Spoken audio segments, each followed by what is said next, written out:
거룩한 부처님께 기합니다.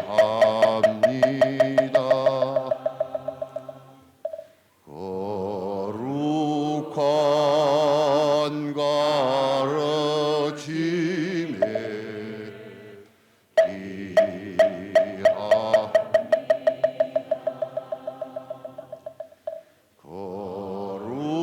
거룩한 스님들께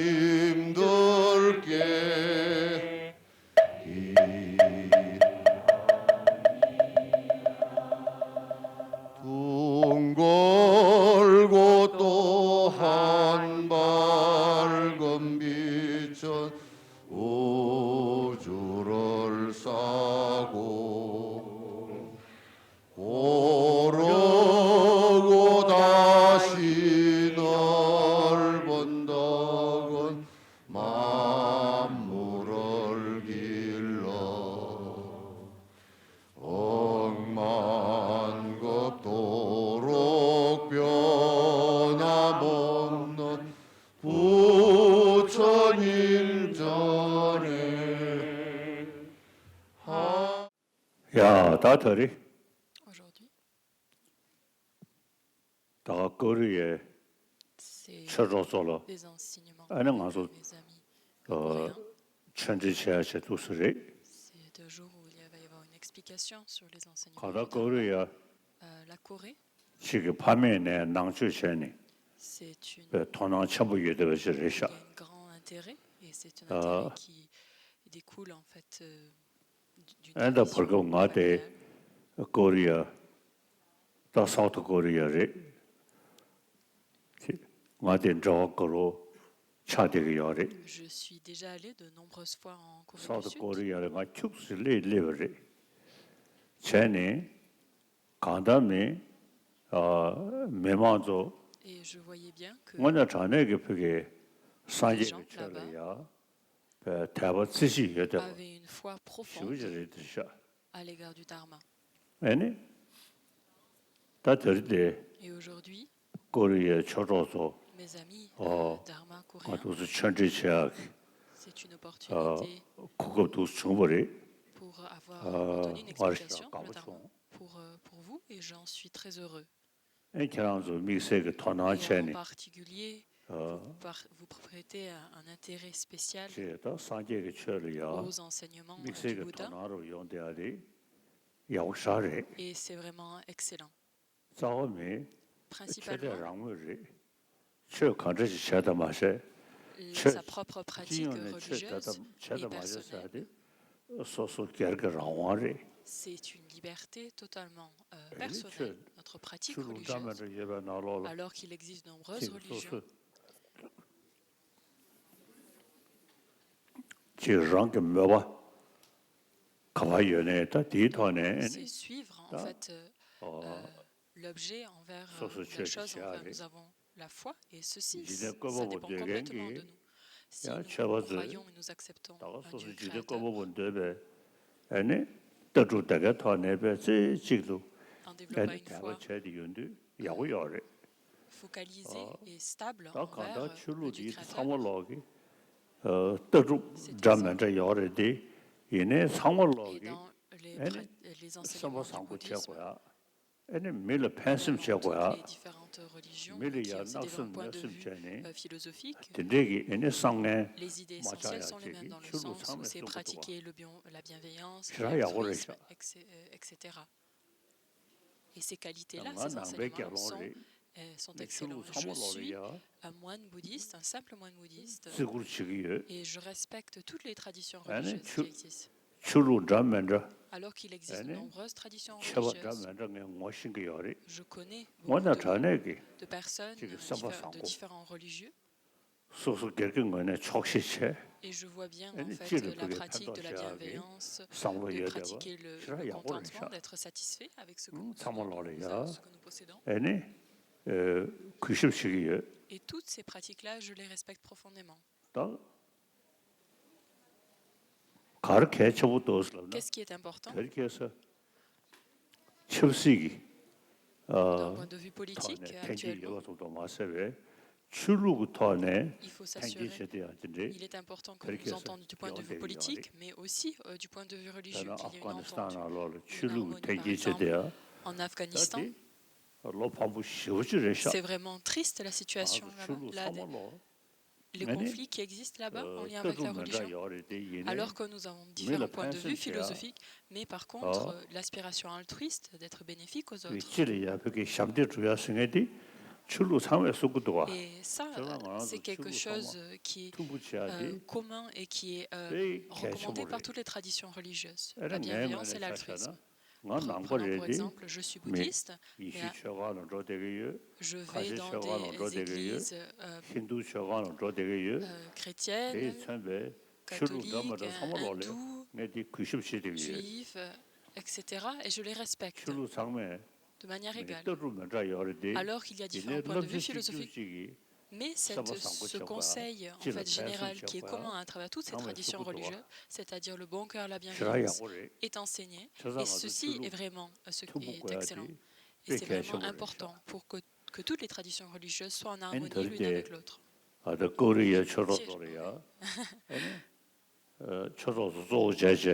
Mes amis du Dharma, je vais vous donner alors une introduction sur le bouddhisme et je suis vraiment heureux d'avoir cette opportunité de pouvoir faire ça avec vous.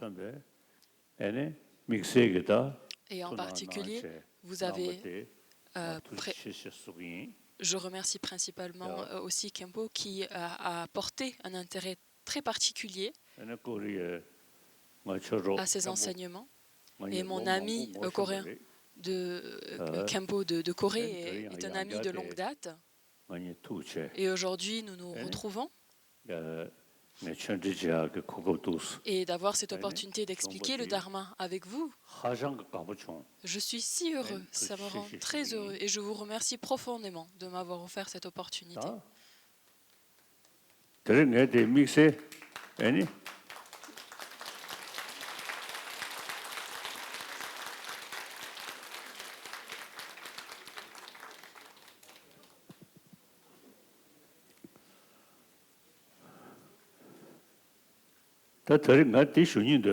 Aujourd'hui, j'avais envie de vous dire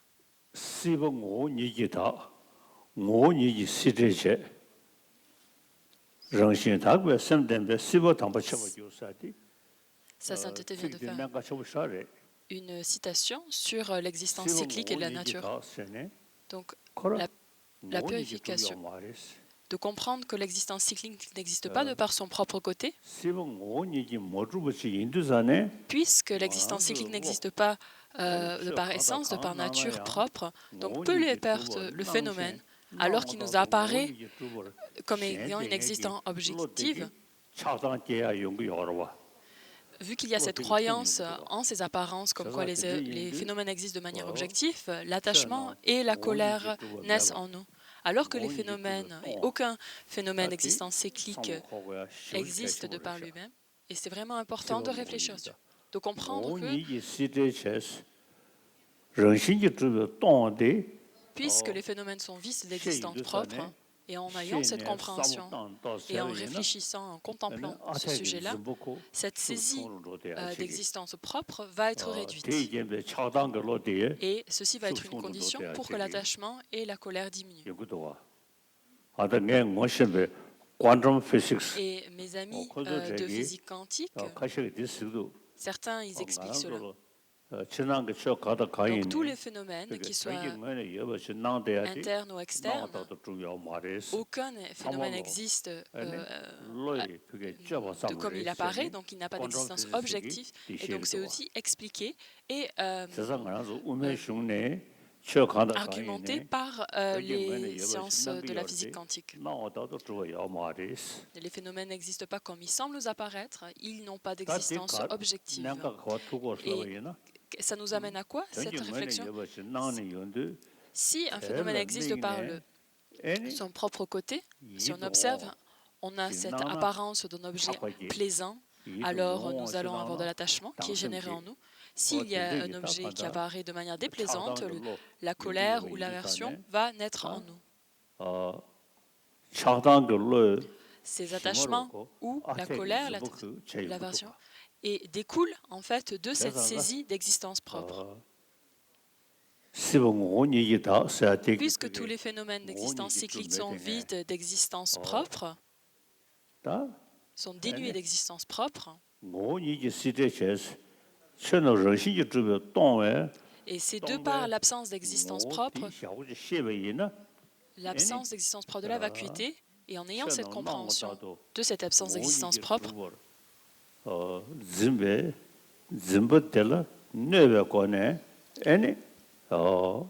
ceci en fait va contrer, va réduire, va user notre croyance en l'existence propre.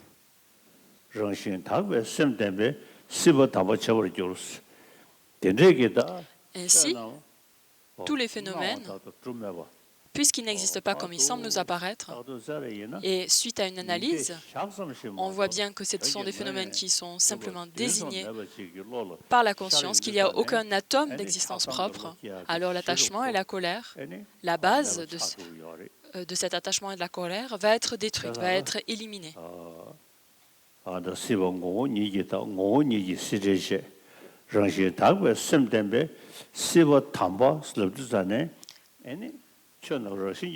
Tous les phénomènes sont vides d'existence propre. Cet esprit qui développe la certitude de cela, alors ça détruit, ça use, ça contre cette saisie d'existence propre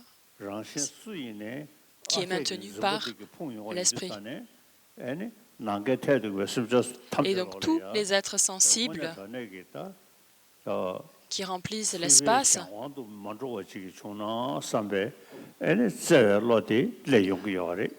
en observant en fait tous les êtres sensibles qui remplissent l'espace, nous allons pouvoir générer de l'amour bienveillant profond pour leur vue erronée qu'ils ont à l'égard des phénomènes.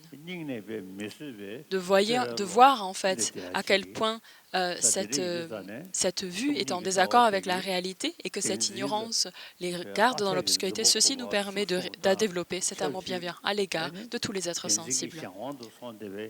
En tombant sous l'emprise de la saisie d'existence propre, que ce soit soi ou autre, chacun d'entre nous, nous voulons souffrir et nous voulons vivre dans le bonheur. Et en gardant en fait cette aspiration primordiale à l'esprit, nous allons pouvoir développer une profonde compassion. Et ça va nous amener alors à notre pratique de la bienveillance naturellement. La vue de la vacuité et la pratique de la bodhicitta se fait graduellement et qui nous permet en fait de progresser sur les terres et les chemins, le chemin d'accumulation, etc. Donc l'on présente les différents chemins, les terres et les chemins présentés dans le Hinayana et le Mahayana. Le chemin de la jonction, le chemin de la vision, etc. Et c'est ainsi, par ces deux pratiques, que nous allons pouvoir obtenir les deux corps, le Dharmakaya et le Rupakaya, qui résultent, en fait, si l'on résultat de ces deux pratiques, de la vacuité et de la bodhicitta. Ainsi, en ayant une telle réflexion, on comprend, voyant que tous les phénomènes d'existence cyclique sont vides d'existence propre. Ceci nous montre bien que il est vraiment bon et bienveillant en nous. Parce que ayant l'absence d'existence propre, des phénomènes d'existence cyclique, alors on ne pourrait pas en fait se dépêtrer de cette situation de souffrance. Et c'est grâce en fait au fait que l'existence cyclique soit vide d'existence propre que nous pouvons réduire notre saisie et le développement de l'attachement et de l'aversion. Donc non seulement comprendre l'existence des phénomènes, le réel mode d'existence des phénomènes, mais aussi de pacifier l'esprit. C'est là en fait le but.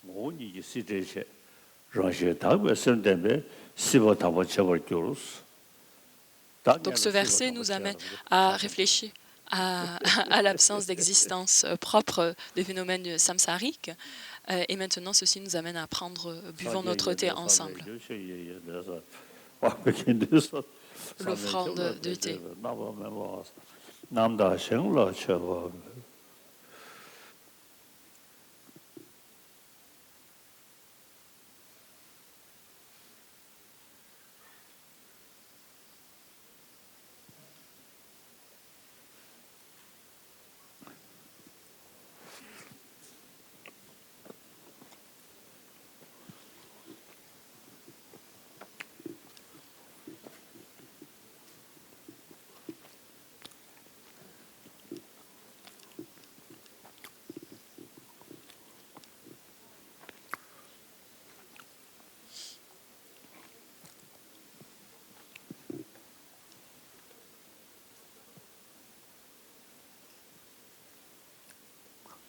토조 받으면 되게. Vous n'avez pas de pain?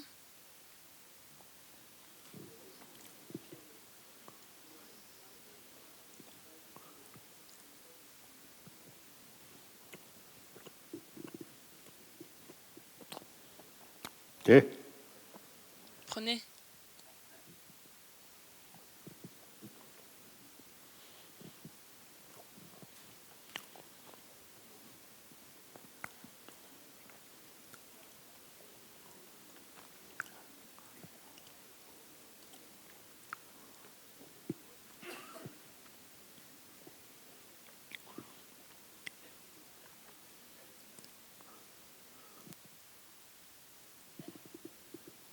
땅은 지 수하면 줘. Moi, ça va. J'en ai assez. Et eux? 나 강사 말하네. 식었어. Donc, on va couper les en deux pour que chacun puisse en avoir.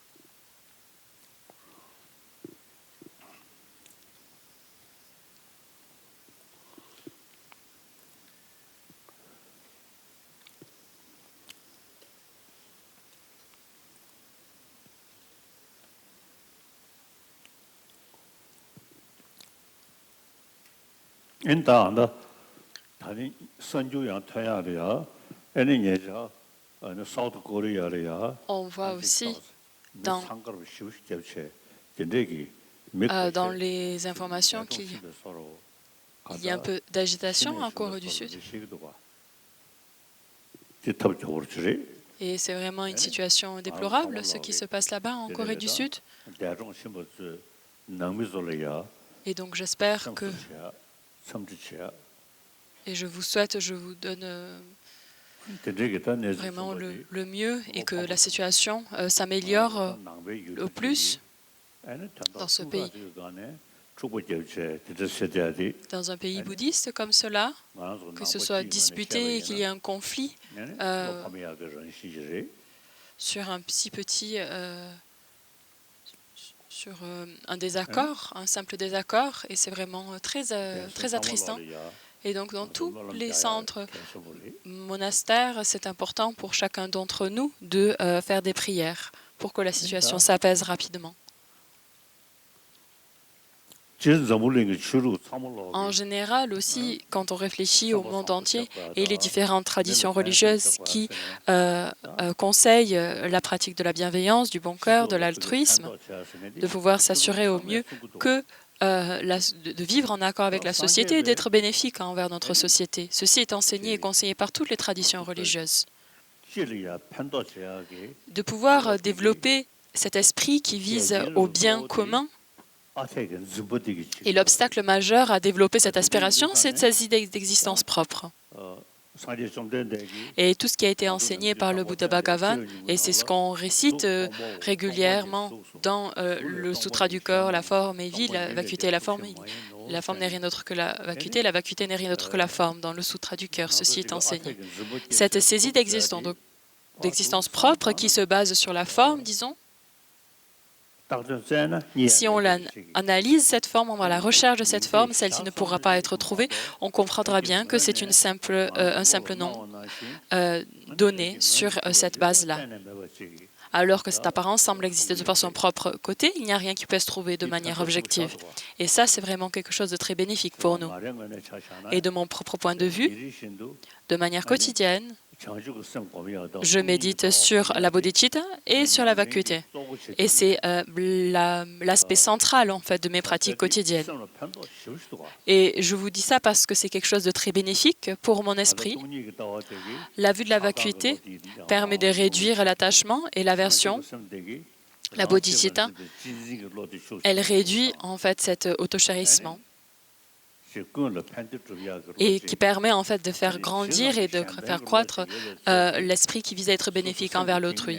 Et du plus profond de notre cœur, on arrive à développer un courage profond afin de pouvoir être bénéfique envers les autres. Et ce courage de vouloir accomplir le bien altruiste va s'enraciner en nous.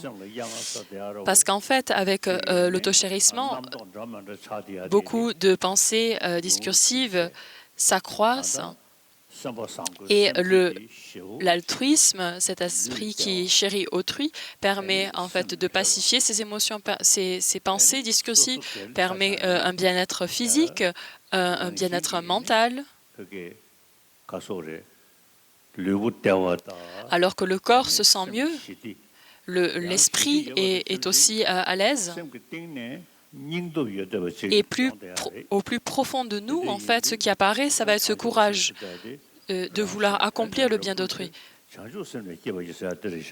Afin d'accomplir le bien, son propre bien et celui d'autrui, je génère la bodhicitta. Et ceci, comme mentionné dans les vœux de Bodhisattva, cet esprit qui vise à être bénéfique envers autrui, cet esprit altruiste, permet d'accomplir le bien de soi et d'autrui. Et c'est vraiment excellent, en fait, ce pouvoir de la bodhicitta. Et à l'inverse, la saisie d'existence propre, elle est réduite par une réflexion sur la vacuité. Et donc, cette union, en fait, de cette pratique de la bodhicitta et la vacuité permet, en fait, de promouvoir et de vivre une vie qui a plein de sens. Dans cette vie-ci, si on arrive à développer une habitude solide, notre conscience, toutes les différentes qualités que nous avons intérieures, ces habitudes qui sont bien enracinées, bien imprégnées dans notre esprit, vont perdurer de vie en vie. Et aujourd'hui, nous disposons de cette précieuse renaissance humaine. Nous sommes entrés en contact avec le Dharma. Et donc, dans ces temps-ci, de vouloir constater en fait la profondeur et en fait du chemin, si on peut développer cette sagesse et de développer cette sagesse sur la base de l'écoute, de la contemplation et de la méditation, et en développant une certaine expérience basée sur ces compréhensions-là,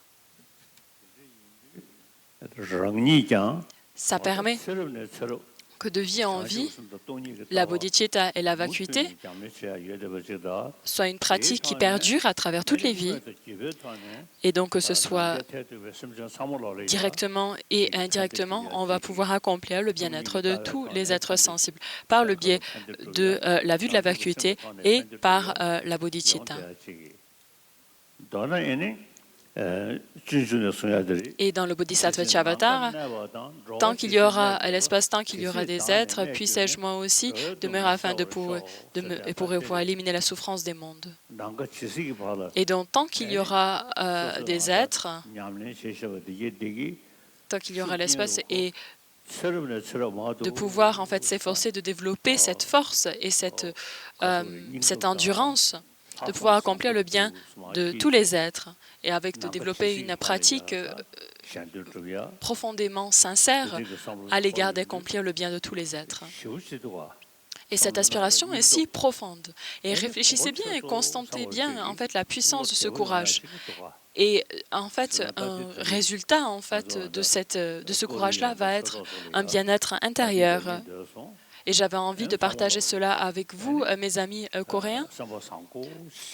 Et donc, je vous encourage à pratiquer, à être bienveillant et de pouvoir réfléchir au sens de l'existence réelle de tous les phénomènes, que tous les phénomènes existent par simple désignation.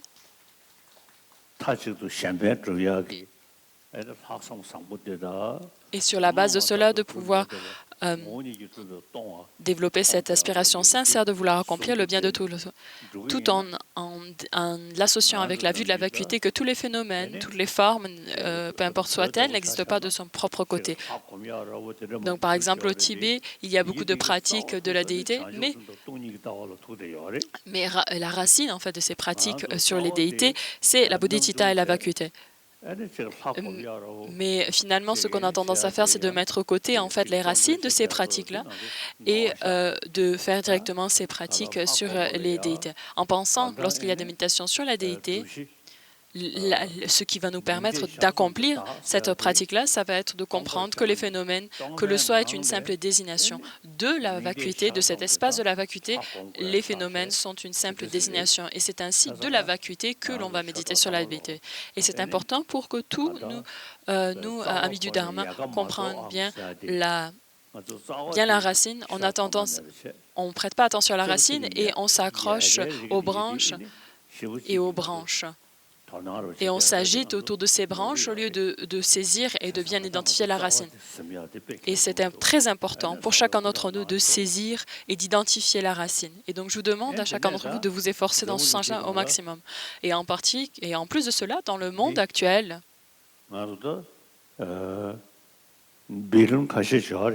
nous sommes certains millions sur cette planète, des milliards sur cette planète, et nous sommes les mêmes dans le sens où nous voulons être heureux et ne veulent pas souffrir. Mais le bonheur et la souffrance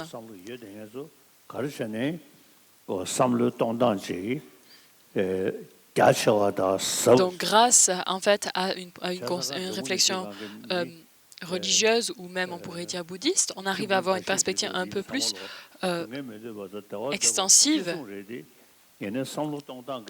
mais en fait, basée sur notre compréhension du Dharma, on va pouvoir avoir une approche un petit peu différente vis-à-vis de la souffrance et du bonheur, à l'inverse de s'affairer et de s'agiter autour du bonheur et de ne pas vouloir souffrir. Et dans le monde actuel, quand on parle de la paix dans le monde, on parle de la paix dans le monde, mais réfléchissons à ce qui va établir ce qui va à l'encontre de la paix dans le monde, c'est l'attachement et l'aversion. Et donc, on voit bien alors que c'est la bodhicitta et la vacuité qui va réduire et qui va nous permettre d'accomplir cette paix dans le monde. Et sur la base, en fait, d'un esprit pacifié, alors la paix dans le monde peut être quelque chose de possible, de concevable. Donc, ce n'est pas vraiment en rapport avec le bouddhisme, peu importe. Donc, ce n'est pas vraiment en relation avec la religion non plus. Ici, c'est plus sur la base d'être humain et de développer et d'être un être sensible dans le sens il faut développer la bienveillance et le bon cœur. Et de comprendre que la paix dans le monde, en fait, dépend initialement de nous, de notre propre esprit et de notre paix intérieure et de notre harmonie et de notre entente avec notre famille et nos voisins et notre communauté. Dans le monde actuel, il faut qu'on puisse de mettre de côté en fait son propre esprit et sa propre situation en espérant d'apporter le bonheur dans le monde est douteux. Et petit à petit, le réchauffement climatique nous amène à « il n'y a rien que l'on puisse faire » dans les textes. Donc il y a ces différentes périodes de dégénérescence, des vents, des feux, des eaux, etc. Et donc cette dégénérescence qui a lieu actuellement est en lien avec le feu, l'élément du feu. Et du point de vue écologique, on voit que le monde va s'accroître en température et petit à petit, c'est le monde qui va être en feu. Et à ce moment-là,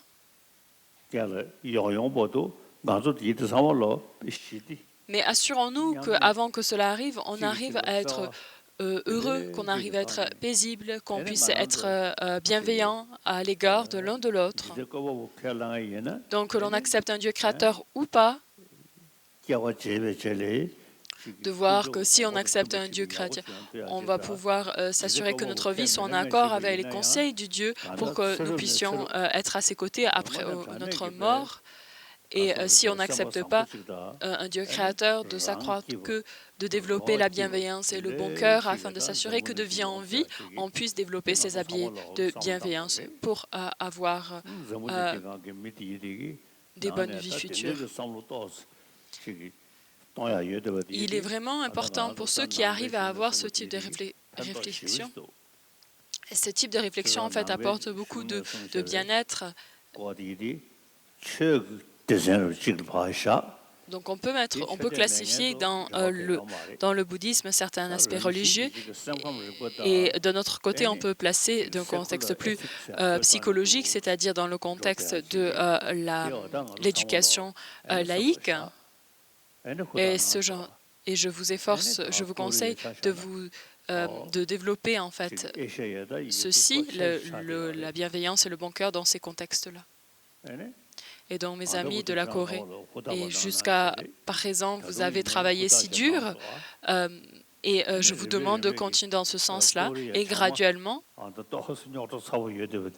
donc même s'il y a actuellement des soucis encore avec la Corée du Nord, mais petit à petit, ça pourra, je prie pour que ça se pacifie rapidement et pour que l'harmonie revienne rapidement. Et dans tous ces différents pays en Asie, de pouvoir je prie pour que chacun puisse comprendre et s'efforcer à développer le bon cœur au niveau intérieur et aussi de pouvoir développer pour que l'harmonie en fait puisse régner dans le monde.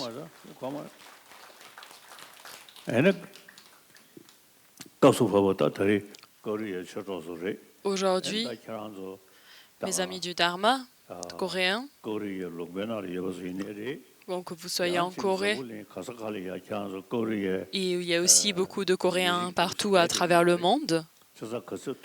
Et je vous demande de pratiquer la bienveillance, le bon cœur,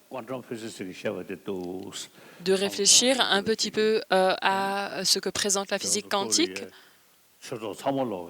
Tous mes amis du Dharma coréen, je vous demande de faire cela. Et que ce soit de vie en vie, réfléchissez. Nous avons ce contexte de vie future. Tant qu'il y aura l'espace, je vais accomplir le bien d'autrui, de tous les êtres. Je vais développer ce courage et je vous demande de développer cette force intérieure. Merci beaucoup. Voilà. OK. Alors.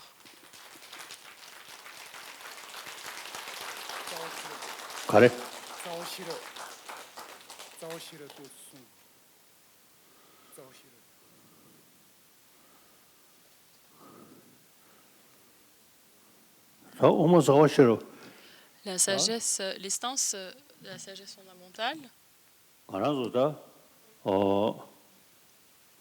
l'instance de la voie médiane, pour quelqu'un qui réfléchit sur la vacuité, donc, qui découle de la lignée de Nalanda. Il y a beaucoup de sages qui sont provenus de cet centre d'études et en particulier Nagarjuna qui a présenté la voie extensive et profonde et qui s'appuie en fait sur les chemins des raisonnements logiques. Et c'est ainsi que ces explications découlent.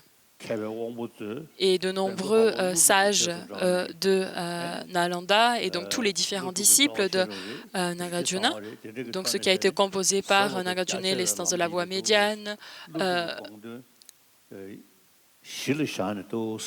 précieuse guirlande, et s'appuyant en fait sur ces textes non,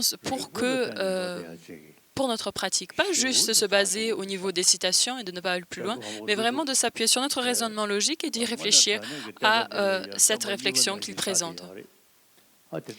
Il est comme Nagarjuna, comme un autre Bouddha. Et donc les stases de la voie médiane, vous pouvez les lire et aussi lire aussi la précieuse guirlande et ainsi ça sera bénéfique pour vous. Donc, je n'ai pas des explications particulières à donner sur les stances de la voie médiane, mais régulièrement. Donc, on les garde près. C'est très important de garder ces textes près de nous et de les lire et de les étudier de temps à autre. Ces grands textes, ces traités, de ne pas les laisser loin de nous, mais de les garder proches de nous, afin de pouvoir les lire et en particulier aussi l'entrée dans la voie médiane et le documentaire aussi de Chandakirti, afin de pouvoir développer l'habitude en nous. C'est très bénéfique. Et dans ma propre expérience, l'entrée dans la voie médiane, l'autocommentaire aussi, et graduellement, c'est quelque chose que je lis régulièrement et c'est si bénéfique pour moi. Et donc, je vous demande à chacun d'entre vous de développer cette habitude. Merci beaucoup. Donc, on s'arrête là?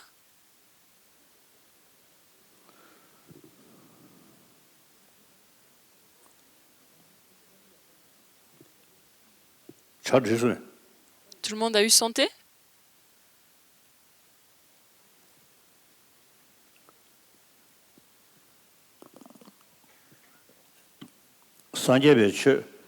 Les enseignements du Bouddha, il y a assez de temps qui sont passés depuis ces enseignements, mais on arrive à les placer dans le contexte d'une compréhension psychologique du fonctionnement de l'esprit. Mais de plus en plus de personnes s'intéressent à ces enseignements du Bouddha.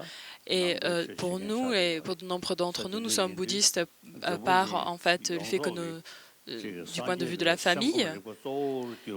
Et donc la psychologie bouddhiste et donc aussi les raisonnements logiques de la production interdépendante s'intéressent de plus en plus sur ces présentations-là. Et donc pour une personne qui pratique le bouddhisme, il faut que nous nous efforçons au maximum de pouvoir développer la sagesse qui découle d'une étude, ensuite qui découle de la contemplation et ensuite du développement de la sagesse de la méditation. Et ceci est notre responsabilité. Et je vous demande, en fait, de vous efforcer dans ce sens-là. Et mis à part cela, je n'ai rien d'autre à dire.